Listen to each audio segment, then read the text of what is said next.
सुनिए जी,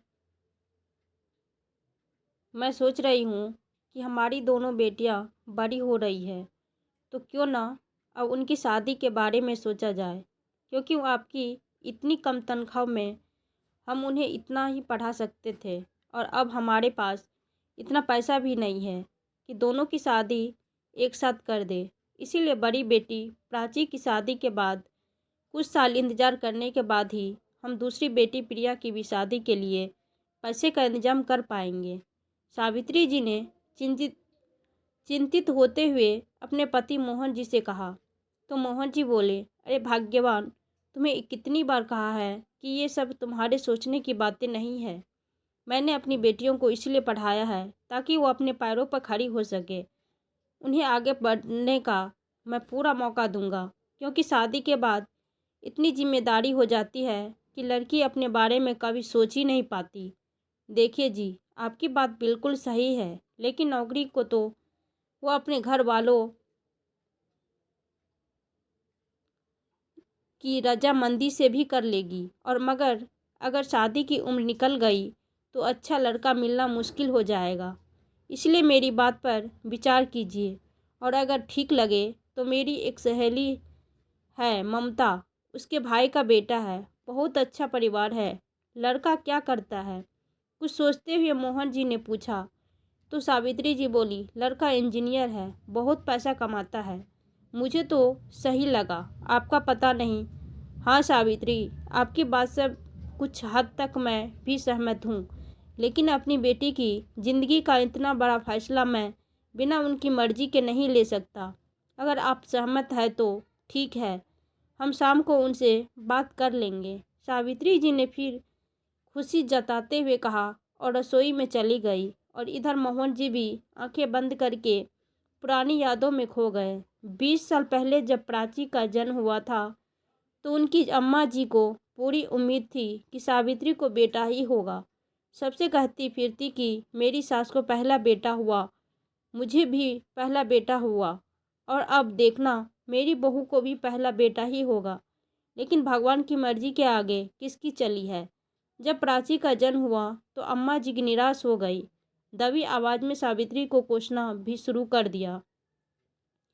एक दिन पड़ोस वाली दादी से बोली, अरे ताई जी, गलती हो तो हमारी ही थी। हमें ये तो भी तो देखना था कि ये भी अपनी माँ की पहली बेटी है, बस इसीलिए इसके भी पहली बेटी हो गई।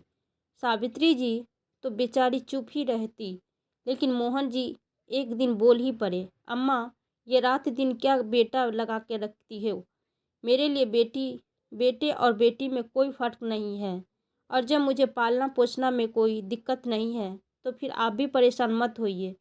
बेटे का गुस्सा देखकर अम्मा जी चुप हो गई, कुछ भी कहना बंद कर दिया। लेकिन अब एक नई धुन सवार हो गई। अब जिंदगी ही कितनी बची है, अगर जीते जी घर का चिराग देख लेती तो सुकून से मरती। पर अम्मा, आपको हुआ क्या है? मोहन जी हंसते हुए बोले, अरे बेटा, बुढ़ापे का शरीर है, क्या जाने भगवान कब बुलावा आ जाए।